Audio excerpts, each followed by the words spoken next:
Queridas irmãs, queridos irmãos, que a doce e suave paz nos envolva em mais essa noite na qual estamos em Coimbra, esta casa que fomos recebidos carinhosamente por este casal, nosso irmão Fernando, a nossa irmã Leonor, que com tanto carinho nos recepciona.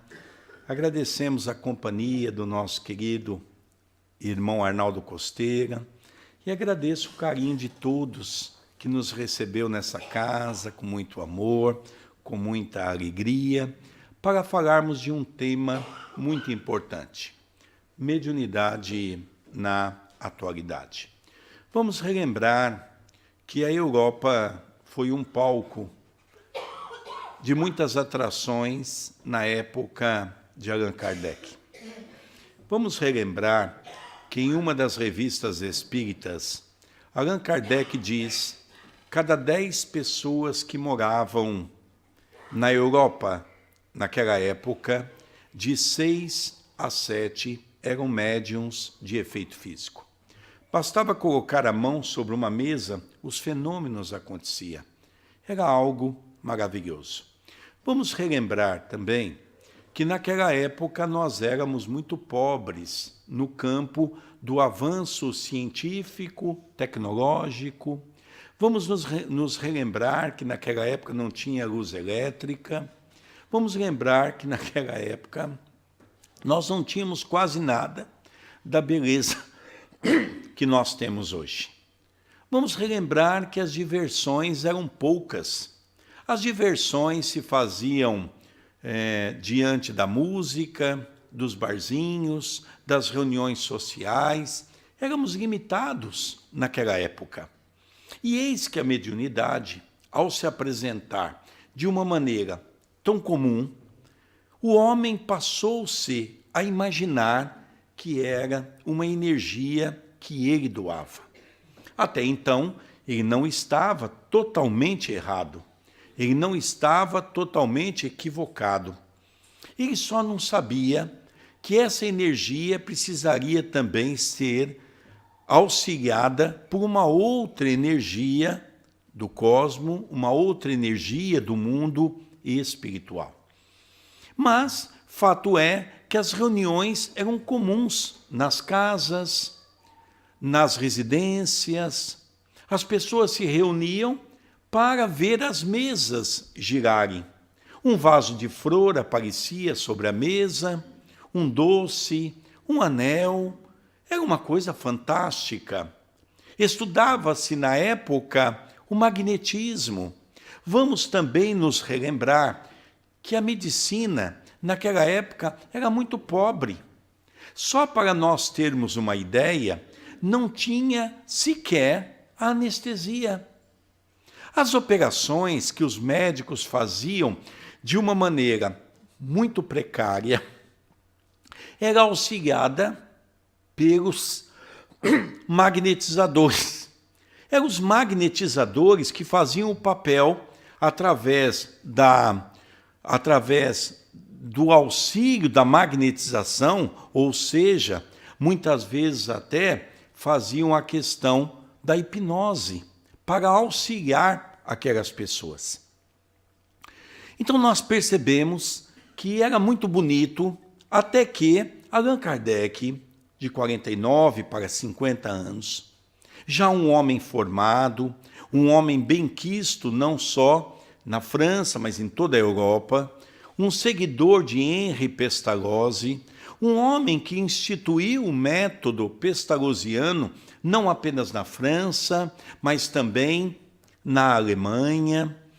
E esse homem foi convidado por Forstier, um amigo, que insistia de uma maneira muito conclusiva para que ele pudesse, então, participar dessas reuniões. Ele achava tudo bobagem, que aquilo não tinha sentido nenhum, até que um dia, depois de tanta insistência, foi na casa assistir uma reunião. E ele ficou surpreso, e no final, o amigo Forstier lhe pergunta: e aí, Hipólito, o que você achou da reunião? E ele falou uma frase célebre: por trás de um ser inanimado existe um ser inteligente. Porque um cérebro não tem condições de pensar e nem músculos para se movimentar. Começou então a trabalhar com a ideia de que existe uma força além que precisava ser descoberta, precisava ser trabalhada. E é por isso que, no primeiro capítulo do Livro dos Médiuns, Allan Kardec começa o capítulo, na verdade, com uma pergunta: existem espíritos? Era importante compreendermos isso, porque era daqui que praticamente ia sair todas as grandes descobertas. É verdade que o Espiritismo não trouxe nada de novo. É verdade que em todas as épocas da humanidade, nós sempre tivemos a comunicação do mundo espiritual. É verdade que todos os grandes apóstolos da antiguidade, os profetas, todos eles, como Moisés, Abraão, o próprio Sócrates, que era, sem sombra de dúvida, aquele que veio trazer o início do cristianismo, com a sua filosofia moderna de até então, dizia ter um espírito que o acompanhava, chamava de daimon. Mas precisávamos compreender, precisávamos entender de onde é que vem essa força, que logicamente, diante da energia que nós temos, e vamos falar um pouco daqui a pouco, nós vamos entender um pouco melhor. Então, Allan Kardec, começando o seu trabalho, ele percebe que a causa principal da dúvida sobre a existência dos espíritos é a ignorância da sua verdadeira natureza.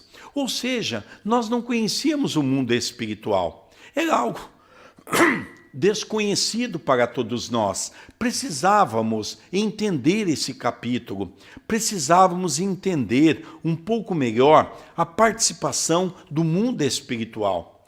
Lógico que, por volta da época de Kardec, 1840, 1850, os fenômenos eram corriqueiros.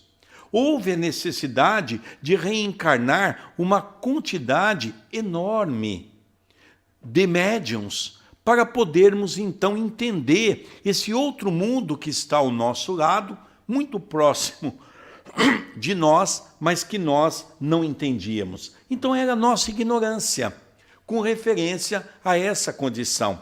Vamos nos relembrar também que eu me lembro quando criança estava estudando numa escola e que nós então, por exemplo, aprendíamos que não existia nenhum ser pela qual pudesse existir segundo aos nossos olhos. E todos nós não tínhamos uma ideia do universo animal que foi descoberto depois do microscópio. Ficamos encantados, percebemos que os nossos olhos não é capaz de compreender tudo. Começamos a perceber que os nossos olhos nem tudo pode enxergar. Então a ignorância, porque ser ignorante, na verdade não é uma ofensa. Ignorante significa ignorar algo. E com certeza todos nós ignoramos alguma coisa, porque o universo está sempre a nos mostrar coisas novas. O Pai vai criando a partir do momento em que nós também vamos crescendo no âmbito espiritual. Então, o primeiro capítulo, a necessidade de mostrar para nós que existe um mundo espiritual. E o mundo espiritual está muito perto de nós. Foi daí que nós começamos a viajar no mundo pela qual nós não vemos, mas podemos compreender. É verdade que existe um grupo de médiuns dos 70 tipos de mediunidade, que vamos estudar em O Livro dos Espíritos, o médium de dupla visão. E o médium de dupla visão é capaz de ter uma noção do que é o mundo espiritual. Mas, fora isso, nós ainda vamos através da ciência, que Allan Kardec define como uma ciência experimental. A doutrina espírita não é uma ciência tradicionalista. Ela foge aos conceitos da ciência comum, porque a ciência comum é cientificar-se de. Tem que ter um começo, um meio e depois tem que ter a conclusão. A nossa não. A nossa é por hipótese. É uma ciência experimental. Nós vamos ter que experimentar e perceber, através da lógica, da razão, que é possível. Allan Kardec conversava com o espírito. O espírito dizia ser fulano de tal. Dava todas as suas características, ia fazendo um estudo e percebia que tudo que o espírito havia dito era correto. Isso é ciência experimental. Isso foi o que Allan Kardec trouxe para todos nós. Bom, já percebemos que existe espírito. Allan Kardec já fez experiências na época, realmente de toda maneira, para que nós pudéssemos cientificar de que o mundo espiritual é uma verdade. Mas foi no segundo capítulo, para cá, né? Aqui. Embaixo. Acho que eu estou fazendo errado, hein, Fernando? Mudou? Ah, desculpe, agora é para cá. Então nós percebemos que o capítulo 2 do Livro dos Médiuns, o maravilhoso e o sobrenatural.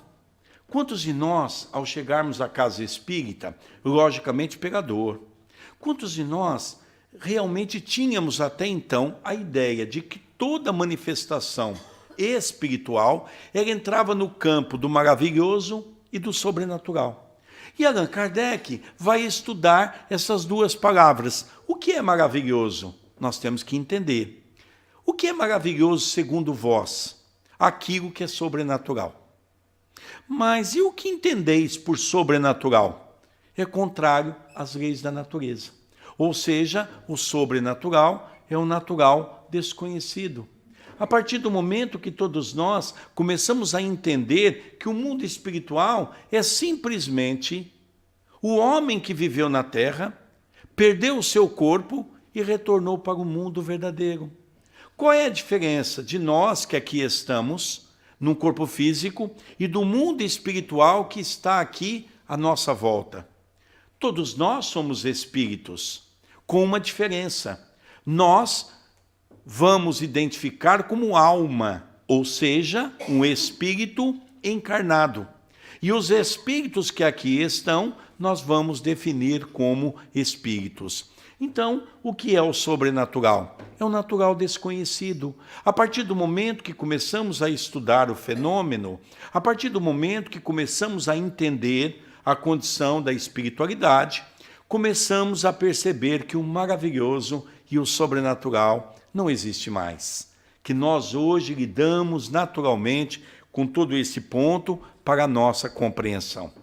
No capítulo 3º, que são 4 capítulos que ele faz uma metodologia, ele traz para nós o método, não é? E ele coloca 2 pontos que eu julgo ser importantes. O primeiro, o desejo muito natural e louvável dos adeptos que não se precisaria se estimular, é o de fazer prosélitos. É interessante, eu me lembro, quando eu entrei no movimento espírita, minha primeira reunião, nesta data que o Fernando citou, em 1985, eu já era subgerente de uma agência bancária. E o pegador, me aproximei do movimento espírita, e aconteceu um fato muito interessante. Eu me lembro que era um estudo, e eles estavam falando do proselitismo. Eu confesso a vocês que eu fiquei encantado. E a pessoa que estava aplicando o estudo falava de uma forma encantadora, proselitismo para cá, proselitismo para lá, e eu achava aquilo maravilhoso. Fui para minha casa, morava numa república ali, junto com algumas pessoas que trabalhavam comigo no banco, era solteiro nessa época, e de repente as pessoas me perguntaram: Sérgio, como foi a reunião? Olha, foi maravilhosa. É um tal de proselitismo para cá, proselitismo para lá. Eu achei lindo. E um deles me perguntou: Sérgio, mas o que é proselitismo? Ora, o que é eu não sei. Mas eu achei tão lindo a maneira com que eles falaram, eu fiquei encantado. Aí eu fui no Pai dos Burros, não é? Que é o nosso dicionário. E ali eu fui aprender que proselitismo é você não querer que o outro pense como você. O espiritismo não é uma doutrina proselitista. A doutrina espírita é uma doutrina de fé raciocinada. Começou a me encantar. Comecei a ficar maravilhado com o espiritismo. Comecei a ser tocado, porque eu percebi que ninguém tinha ideia de fazer com que eu seguisse uma doutrina de uma fé cega. Mas sim, começava a perceber uma fé raciocinada. Para facilitar a tarefa, é que nos propomos a examinar aqui o meio mais seguro. Então Kardec já começa a nos dizer: eu não vou dar um caminho fechado para vocês, como se fosse uma norma, e vocês vão ter que seguir isso. Não. Nós vamos aqui dar um caminho para que vocês possam ter um roteiro. Há a necessidade de um método.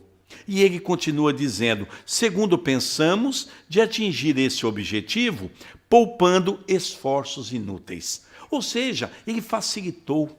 Ele era um homem voltado a uma condição que é de um professor, de um mestre, da área de educar, da área de ensinar. Mas ele depois completa numa outra frase dizendo uma coisa muito interessante.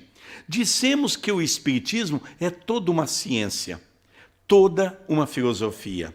Quem desejar conhecê-lo seriamente deve, pois, com primeira condição, submeter-se a um estudo sério e persuadir-se de que, mais do que qualquer outra.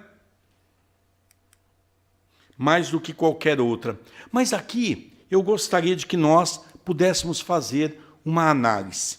Há muitas pessoas que dizem que a doutrina espírita não é religiosa, exatamente por esse ponto.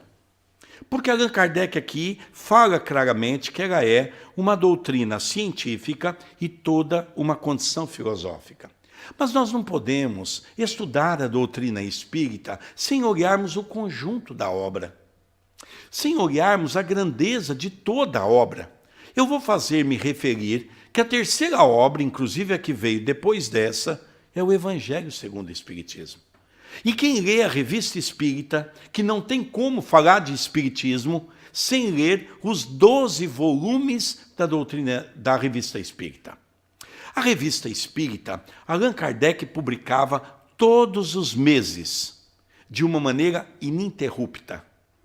Desde 1858 até 1869. Depois do seu desencarne, ainda foi publicada algumas, porque ele havia deixado pronto. E a partir de 1861, em todas as revistas espíritas, Allan Kardec faz questão de dizer que a doutrina espírita é científica, filosófica e religiosa. É verdade que a doutrina espírita não é religiosa no sentido daquilo que nós conhecemos de religião. A religião dogmática. Mas é verdade que a doutrina espírita é religião, porque religião em latim significa religare, ou seja, ligar o pensamento a Deus. E é por isso que todos nós começamos a perceber essa filosofia, essa doutrina, essa religião, onde ela traz para todos nós a bênção de podermos compreender. Existia um método, e esse método foi importante para todos nós. Mas se tem um método, obrigatoriamente tem que ter um sistema. E Allan Kardec diz: os adversários do Espiritismo logo viram nessas divergências de opinião um argumento contrário, dizendo que os próprios espíritas não concordavam entre si. Até hoje nós percebemos a diversidade de assuntos no movimento espírita, a diversidade de ideias, exatamente porque muitos não se atentaram ao método, ao sistema que os espíritos trouxeram para todos nós. Então muitos achavam que por nós trabalharmos de maneira diferente, nós já estávamos divergindo um do outro. Mas também não podemos esquecer que dos 70 tipos de mediunidade, é natural que em cada casa espírita, em cada região, nós teremos um grupo de médiuns trabalhando de maneiras diferentes. Essa aparente diversidade é o encanto da doutrina espírita, é o encanto que nos mostra a beleza de podermos servir o Evangelho. Não tem como nós dizermos a uma pessoa, você vai ser um médium de incorporação, se a pessoa tem no seu programa espiritual a mediunidade de psicografia, a mediunidade de cura, a mediunidade, seja ela de pictografia, seja qual for a mediunidade, nós vamos desenvolver aquilo pela qual muitos vêm no processo karmático, vem dentro daquilo que é o nosso compromisso. Vamos adiantar um pouco mais, vamos tentar compreender aquilo que Allan Kardec traz para nós e aquilo que nós vamos buscar em Chico Xavier, que é, sem sombra de dúvida, um complemento da doutrina espírita. Mas voltando em Allan Kardec, ele diz para nós a necessidade do estudo da mediunidade de forma contínua e sistematizada. Tem como finalidade preparar trabalhadores da mediunidade conscientes, responsáveis, esclarecidos, porém capazes de garantir a simplicidade e a segurança do intercâmbio com os espíritos. Allan Kardec vem nos advertir. Não tem como desenvolver a mediunidade se nós não trabalharmos com responsabilidade, com conscientização. Se nós não tivermos a ideia de que nós vamos gradativamente alcançando esses aspectos do nosso aperfeiçoamento. Vou me lembrar de que a mediunidade é um instrumento para a nossa evolução. Ainda não é um instrumento dos espíritos evoluídos, como nós vamos ver daqui a pouco, uma visão no livro do nosso querido Chico Xavier, que fala um pouco sobre mediunidade, a visão de Emmanuel, nos convidando a refazer o nosso caminho, a refazer as nossas ideias, a tentarmos ter segurança nesse intercâmbio. É simples, mas há a necessidade de uma preparação. Gostaria também de relembrar, uma vez estávamos à casa de Francisco Cândido Xavier, quando era altas horas da noite, e ele falava com o grupo que ali estava conosco sobre a questão da reencarnação. Dizia o Chico para nós de que a média reencarnatória na Terra é de 150 a 200 anos. E nós ficávamos ali acompanhando a linha de raciocínio de Chico Xavier, de 150 a 200 anos. E isso, mais ou menos, a doutrina tinha de 135 a 140 anos, quando ele expôs essa temática para todos nós. E nós começamos a fazer um cálculo. Nós sabemos que média, logicamente, alguns reencarnam com alguns dias, com alguns meses, com alguns anos, mas tem alguns espíritos que reencarnam com 400, com 500 anos. É média reencarnatória. Paramos para pensar. Quando vamos em André Luiz, naquela obra fantástica, pela Lavra Mediúnica de Chico Xavier, quando nós entendemos, por exemplo, a nossa mente, o nosso espírito, porque Allan Kardec pergunta, o que é o espírito? É uma flama, é uma centelha divina. Está sediada no nosso cérebro. Ali nós vamos entender com André Luiz o arquivo mental. E o arquivo mental é exatamente as nossas existências anteriores, guardada em pastas, hoje muito fácil de entender. Basta olharmos para um computador. O computador está cheio de pastas que nós vamos guardando os nossos arquivos que nos interessam. Vejamos que se a média é 150 a 200 anos, e naquela altura estávamos com 140 anos da doutrina espírita, somos obrigados a concordar que a grande maioria de nós não somos reencarnacionistas espíritas. Vamos relembrar o porquê que a grande maioria de nós temos grande dificuldade de entender as obras literárias pela qual lemos. Vamos entender porque de nós temos uma dificuldade para entender a doutrina espírita, porque não é uma doutrina tão simples. Se nós formos buscar no arquivo mental, vamos encontrar, por exemplo, a doutrina do Velho Testamento.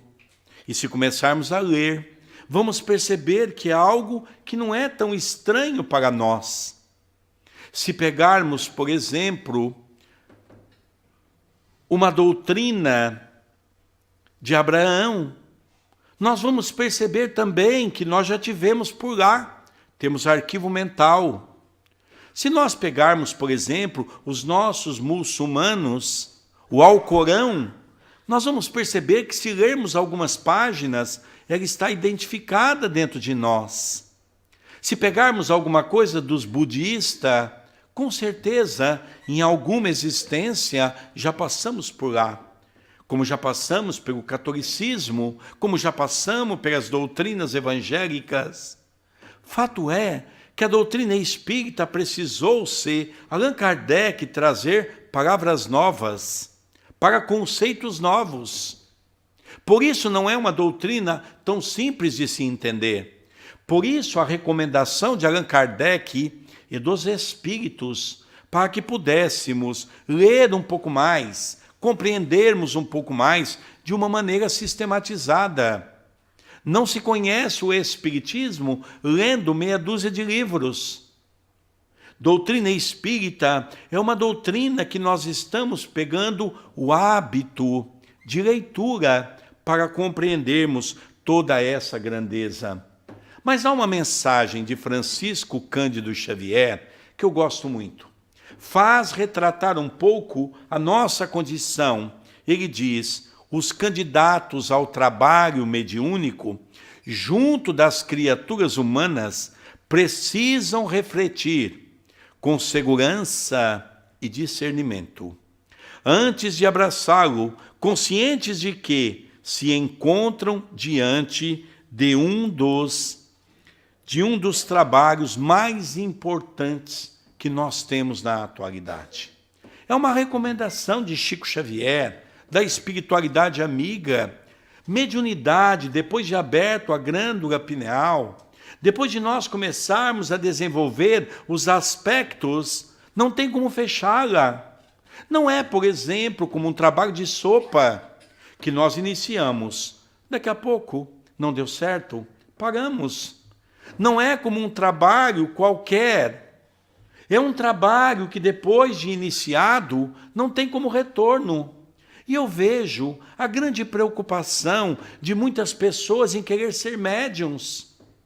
Hoje, nós somos convidados a sermos espíritas antes de sermos médiuns. Porque no capítulo 6º do Evangelho segundo o Espiritismo, os nossos irmãos da espiritualidade diz que coube ao Espiritismo cristão a oportunidade de resgatar o cristianismo redivivo. Coube a nós essa oportunidade, coube a nós essa ideia de podermos, primeiro, sabendo que mediunidade é afinidade. Eu preciso mudar alguns conceitos de valores, principalmente no campo moral.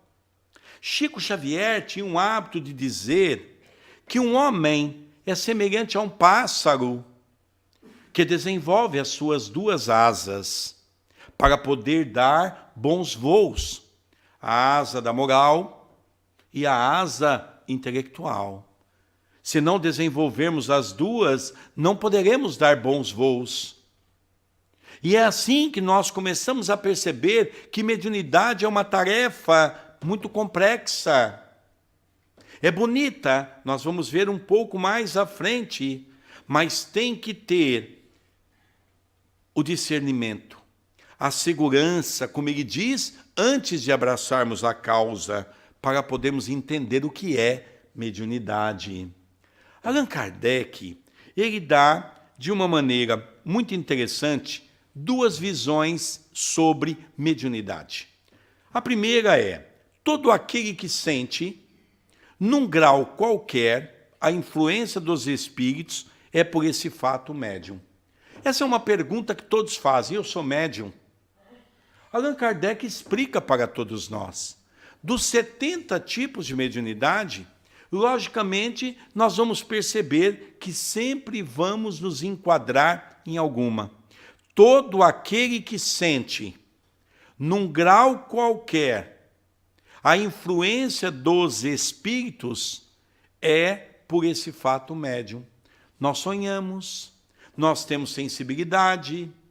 É que o grande problema é que a grande maioria das pessoas acham que mediunidade é só incorporação.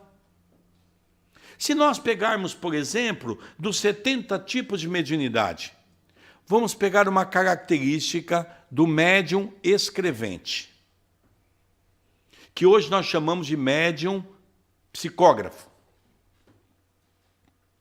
Então nós vamos encontrar médiuns psicógrafos que escrevem livros da história ou livros sobre a história da humanidade. Nós vamos pegar médiuns que escrevem poesia. Nós vamos pegar médiuns que escrevem carta do além para os seus parentes e entes queridos. Nós vamos pegar médiuns que escrevem, por exemplo, receitas, receituários, fitoterápico, ou mesmo alopático, homeopático, seja lá o que for. E às vezes as pessoas imaginam, médium de psicografia, não é tudo igual? Não, não é tudo igual. As características são de acordo com a necessidade do médium. Como médium de psicofonia, que trabalha numa sessão mediúnica, tem características. Tem médiuns que têm característica de receber, por exemplo, mais suicidas. Tem médiuns que recebem mais sofredores. Tem médiuns que têm facilidade de receber obsessores. Mediunidade é algo fantástico. Mediunidade é algo que nós começamos a adentrar num mundo magnífico, num mundo maravilhoso, porque começamos a perceber que todos nós somos médiuns. Olha, essa faculdade é inerente ao homem. Por que é importante? Às vezes passa uma frase e nós não nos percebemos. Outro dia uma senhorinha me procurou e disse assim, Sérgio, o meu cachorro é médium. E eu olhei para ela e falei, só essa que faltava. Porque as pessoas dizem assim, não, mas ele fica olhando para um lado, e ele fica olhando para aquele lado, o rabo dele põe-se a abanar, e ele põe-se a latir. E daí? Ele pode estar tendo uma sensação dentro da sua condição de sensibilidade, mas não quer dizer que ele está vendo um espírito. Por isso, Allan Kardec faz questão de colocar que mediunidade é uma faculdade inerente ao homem. Não constitui, portanto, um privilégio exclusivo. Agora nós vamos começar a ver as coisas se complicar um pouco. Porque a gente às vezes pensa que mediunidade é missionato. E nós vamos ver que mediunidade é um trabalho de evolução, é um trabalho de amor, mas nós vamos perceber que é um trabalho de compromisso, principalmente com o nosso passado criminoso. Por isso mesmo, raras são as pessoas que dela não possuam algum rudimento. Ou seja, isso significa que todos nós, de uma certa maneira, somos médiuns. Significa que nós somos pessoas voltadas para a mediunidade. Quem são os médiuns da atualidade? É o tema da palestra. É o tema que talvez trouxe muitas pessoas por curiosidade. Quem são os médiuns na atualidade? E é aqui que eu confesso a vocês que quando eu li essa visão do nosso querido Emmanuel, através de Chico Xavier, não é?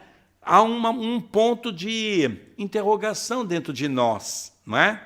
Porque olha o que ele diz, os médiuns, em sua generalidade, não são missionários na acepção comum do termo.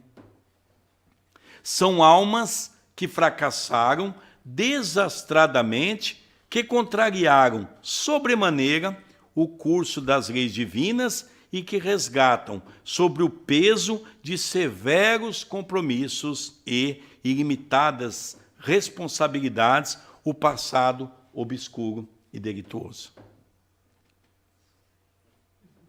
Esse é o compromisso do médium. Aí nós voltamos a perguntar, alguém quer ser médium? Porque, lógico, a mediunidade abraçada com amor é uma grande e, logicamente, algo magnífico. Mediunidade, ela se faz no campo, por exemplo, da nossa libertação. A doação do médium tem que ser muito grande. Há uma conscientização para que possamos trabalhar cada vez mais no sentido de podermos encontrar a nossa evolução. Mediunidade é algo magnífico. Mediunidade é algo lindo, mas nós estamos percebendo que ela é compromisso, ela é trabalho, ela é resignação. Nós temos que abandonar o homem velho para constituir o homem novo.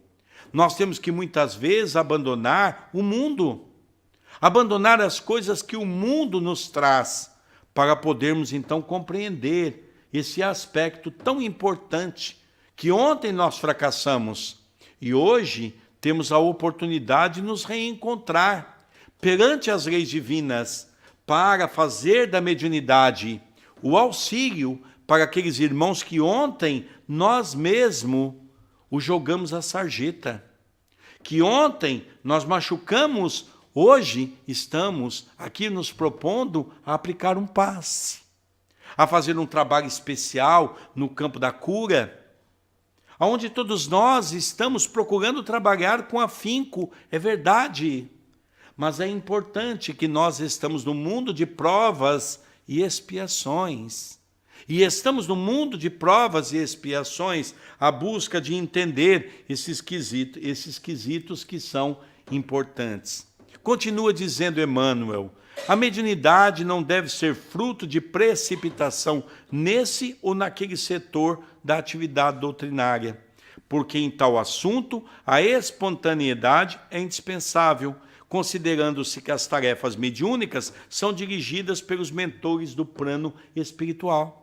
Eu tenho a certeza que aqui, não é, a nossa irmã Leonor, o nosso irmão Fernando, ao atender as pessoas que vêm, logicamente percebe que muitos começam a participar da casa e logo querem ser médiuns, querem trabalhar. Isso também acontece com certeza lá no nosso irmão Costeira e em todas as casas espíritas. As pessoas têm quase que uma necessidade, querem. Mas não temos como dar oportunidade se a pessoa não estudar, a pessoa não tiver a certeza do compromisso, para que possamos auxiliar no desenvolvimento da mediunidade.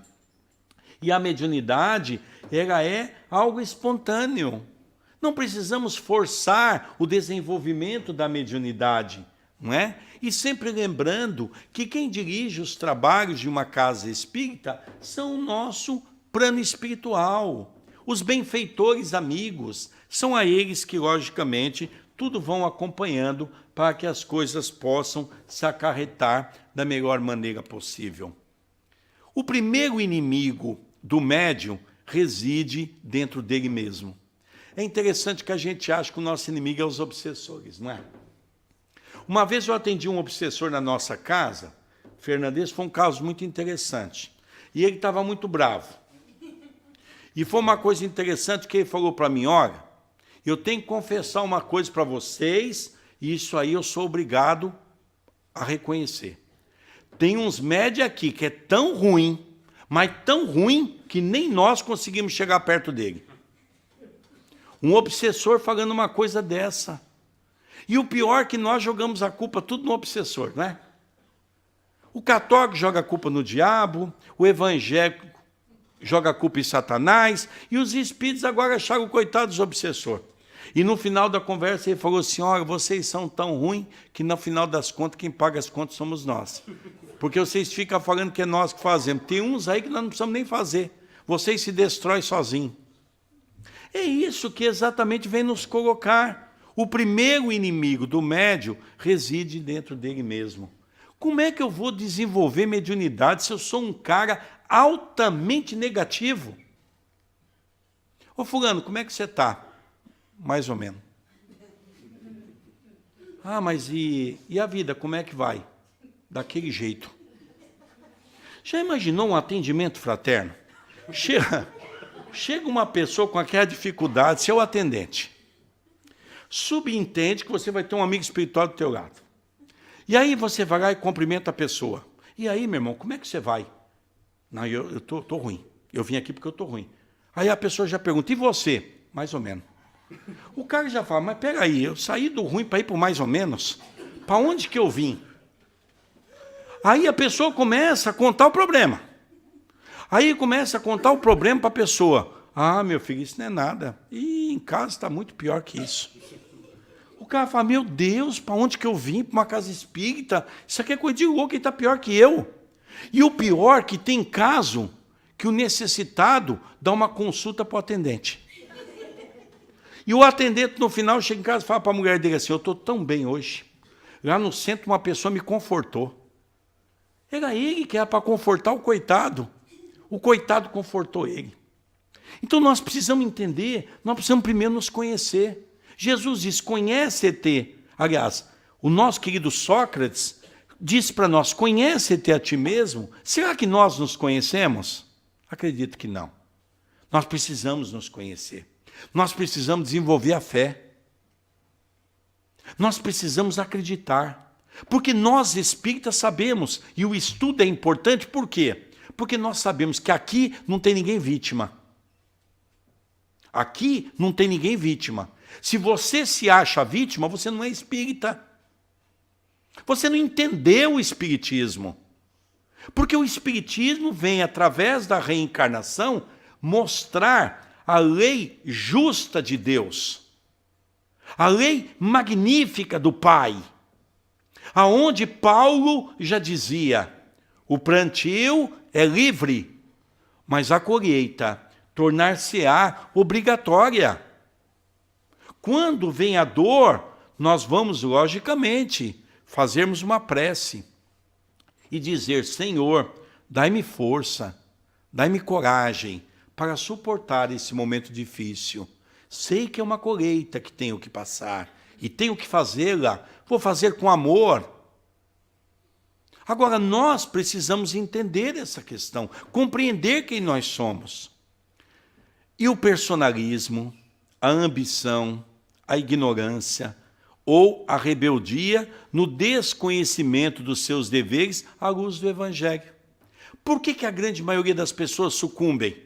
Exatamente porque deixa criar o personalismo. Por que nós deixamos criar o personalismo? Porque não conhecemos a obra do Cristo. O Cristo foi amor, simplicidade. Porque nós temos uma ambição, como se nós fôssemos conquistar o mundo. É essa ignorância que nós temos que dissipar. E só vamos dissipar com estudo, com entendimento. Depois ele continua dizendo que não raro os conduzem à invigilância, à leviandade e à confusão dos campos improdutivos. Era para nós sermos mais unidos. Era para o movimento espírita estar numa situação melhor. era para sermos mais fraternos, mais amorosos. E o conhecimento vai nos dar essa condição. E olha o que ele coloca como o segundo inimigo. Poderoso do apostolado mediúnico situa-se no próprio seio das instituições espíritas. Quando o indivíduo se convenceu quanto aos fenômenos, mas não se converteu ao Evangelho pelo coração e traz para as fileiras do Consolador os seus caprichos pessoais, as suas paixões inferiores, suas tendências nocivas, falam da caridade, humilhando todos os princípios fraternos. Irônicos, acusadores, procedem quase sempre como crianças levianas e inquietas. Emmanuel. Olha a nossa responsabilidade de receber as pessoas sempre com um abraço, com uma alegria, porque as pessoas já vêm para a casa espírita em frangalhos. A pessoa vem para a casa espírita como único reduto para encontrar um carinho, um ombro amigo pela qual ela pode chorar, ela possa se emocionar, porque às vezes nem dentro de casa. Recentemente estava numa cidade aqui em Portugal e no final comecei a autografar uns livros. E algo interessante aconteceu, uma senhora muito bem postada, estava muito bem vestida, um chapéu à cabeça, e então ela me deu o livro e eu perguntei a ela, querida, qual o seu nome? E ela ficou me olhando fixamente. Eu digo, querida, qual o seu nome para fazer aqui uma simples menção de amor? E ela começou a chorar, de uma forma ininterrupta. E eu disse, meu Deus, será que eu farei alguma coisa para a irmã que lhe ofendeu? E ela então disse para mim, quando eu lhe perguntei, o que foi, minha irmã? E ela, as lágrimas, diz, meu irmão, quantos anos faz que eu não ouço alguém me tratar com carinho dessa maneira? Na minha casa ninguém me trata com respeito, nem na sociedade. E eu sentia essa necessidade. Levantei, abracei carinhosamente a nossa irmã. E ela então, num gesto de retribuir aquele momento, me abraçou com afago, com carinho. As pessoas vêm para uma casa espírita para receber aquilo que nós estamos nos propondo, o evangelho do amor, o evangelho da bondade, o evangelho da alegria. Jesus foi alegria, Jesus não foi tristeza, Jesus foi amor, Jesus não foi dureza. E começamos a compreender todos esses aspectos. A primeira necessidade do médium é, em vista disso, evangelizar-se a si mesmo antes de se entregar às grandes tarefas doutrinárias. Não tem como ser bons médiuns se não estudarmos. Não tem como ser discípulo do Cristo se não conhecer a sua obra.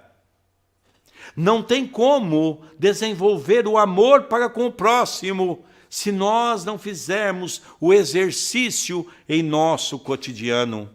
Pois, de outro modo, poderá esbarrar sempre com o fantasma do personalismo em detrimento de sua missão. Muitas vezes, quantos médiuns no Brasil se perderam? Se perderam pelo personalismo, pelo persona, porque acharam, de repente, que era maior que os mentores espirituais. Acharam que eram tão importantes.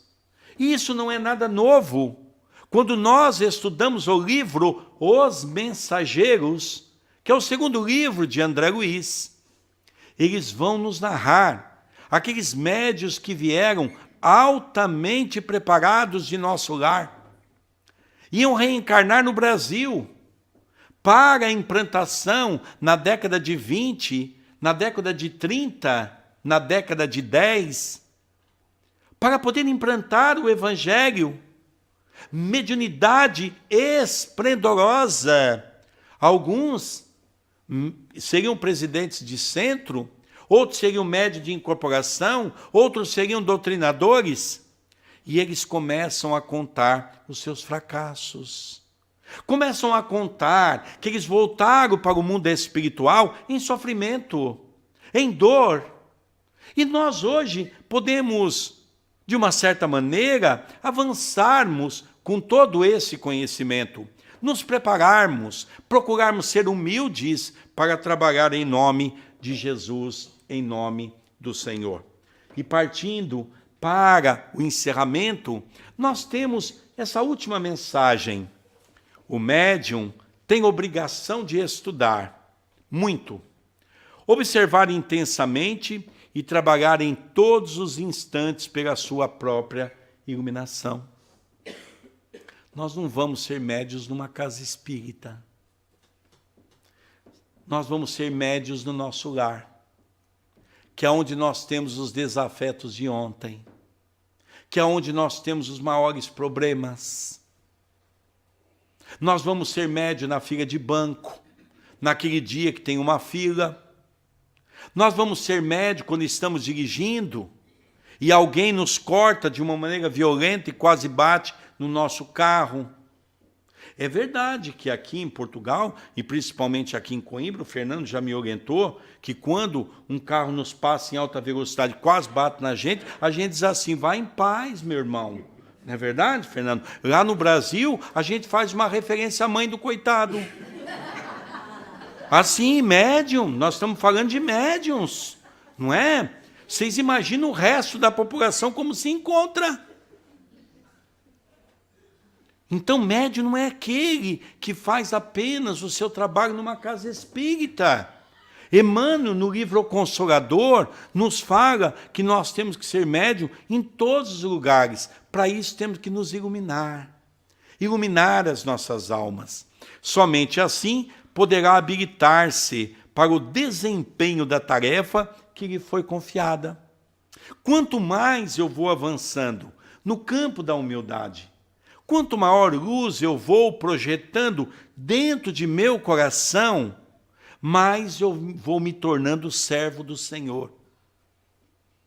E eu agradeço sempre a Deus, porque talvez tive uma oportunidade abençoada de poder, sempre que podia, visitar Uberaba e poder ver a figura de Francisco Cândido Xavier. Aquela criatura dócil, aquela criatura que foi o médio de Jesus na terra, que trouxe para todos nós o exemplo do amor, que trouxe para todos nós a alegria de servir, que ensinou o capítulo do Evangelho pelas lágrimas do amor, que foi capaz de mostrar para todos nós. E eu não tenho dúvida de dizer que se o Brasil hoje é o que nós somos no campo do espiritismo, no Brasil existiu um divisor de águas, antes e depois de Francisco Cândido Xavier. Esse homem que realmente nos mostrou como devia nos comportar. Diante da dor, nunca reclamou. Diante das perseguições, sempre dando uma palavra de acalento. Lembro-me de um amigo que contou uma história que talvez retrate Chico Xavier dentro do seu postulado de iluminação. Oswaldo Cordeiro nos contou que certa feita entrou à casa de Chico e ele se encontrava copiosamente chorando. E ele, preocupado, porque imaginava que Chico estava passando mal. Guardava ele um jornal junto ao peito e chorava copiosamente. Os amigos tentaram dizer, Chico, o que está acontecendo? Chico chorando. Pegaram uma água, colocaram um pouco de açúcar, deram a ele, e ele foi se acalmando. E quando ele estava um pouco mais calmo, Chico, por que você está chorando tanto? Ele disse, pois é, olha quem desencarnou. Era um jornalista que morava em Belo Horizonte, que todos os dias na sua coluna fazia críticas severas para Chico Xavier. Chico, mas esse homem não é aquele que te perseguiu? Ele diz, não, foi o meu grande mentor. Mas como, Chico? Ele escreveu absurdos sobre você? Ele dizia, não, os meus amigos me agradam e falam o que muitas vezes eu não sou. Eu lia todas as matérias desse irmão, fazia uma análise. Aquilo que eu acho que ele não estava errado, eu continuava fazendo bem. Aquilo que eu acho que eu deveria me modificar, orava a Deus para que o abençoasse, para que ele continuasse mostrando o caminho que eu devia seguir. Esses são os espíritos superiores.